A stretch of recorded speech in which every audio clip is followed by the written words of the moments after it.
Hi there, thanks for coming.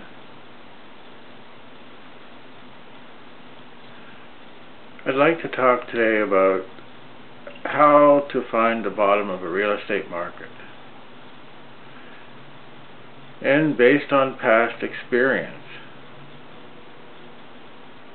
although it's fairly rare that markets decline, there are two major determinants of what causes a market decline. One is oversupply, and we've seen that recently, the last couple of years. Now it's about 10 to 11 months here in Southern California to sell a house that's not a foreclosure.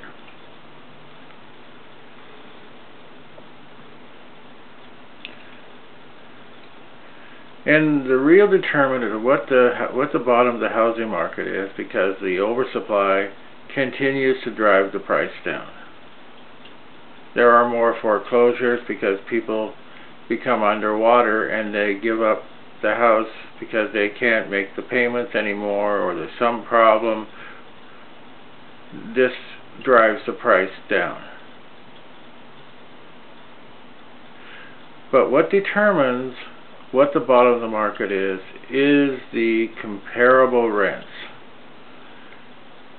And right now, a 2 or 3 bedroom house, depending where it is in Southern California, for the most part, rents for around $2,000 a month in Orange County, in Los Angeles County, because of population pressure.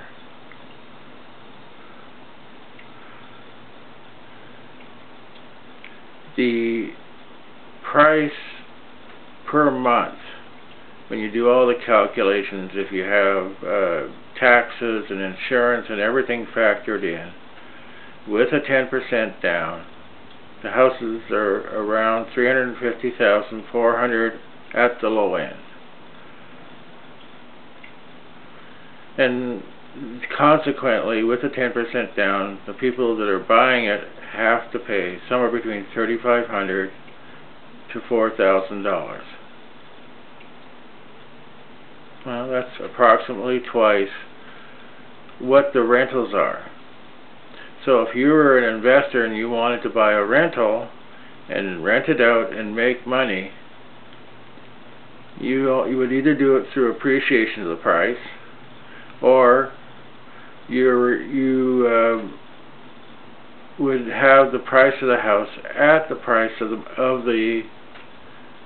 the mortgage, and eventually the people that are renting it will pay the mortgage for you.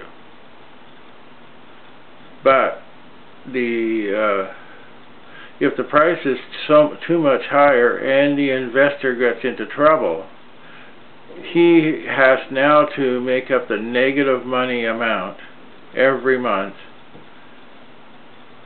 plus take care of whatever financial problem he has.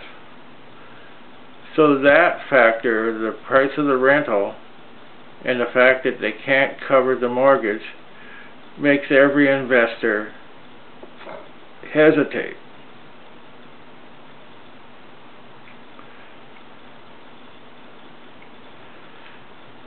And a goodly percentage of the houses that are bought in a downturn are bought by investors.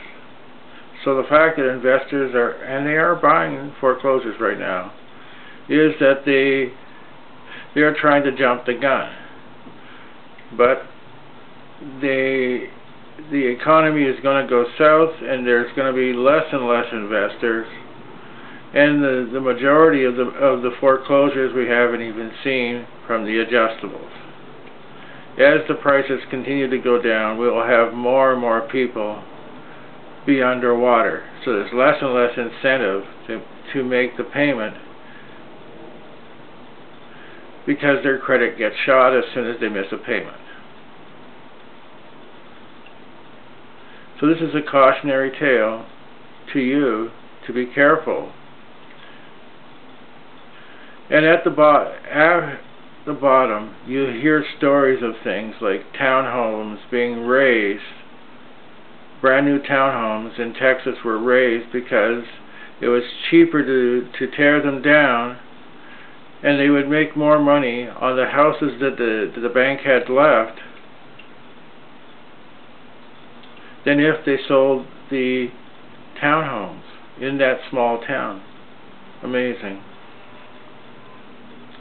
In 1984 in Denver, Colorado, because the shale oil was canceled by Ronald Reagan, there was no business. There was a collapse of the economy in Denver. You could buy a brand new condominium with nothing down for $10,000.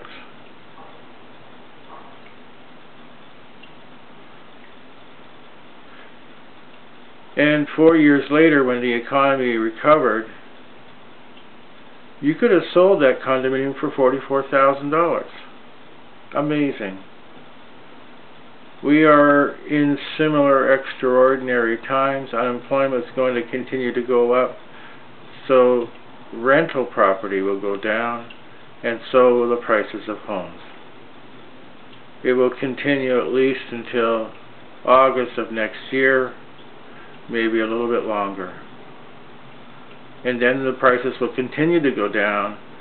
That was because of the foreclosures. And then the property will still continue to go down until we overshoot the mark. And then you will have situations where people will be offered houses if they would just take them off the bank's hands, just pay the mortgage. Those times are coming, so keep your powder dry. Thank you.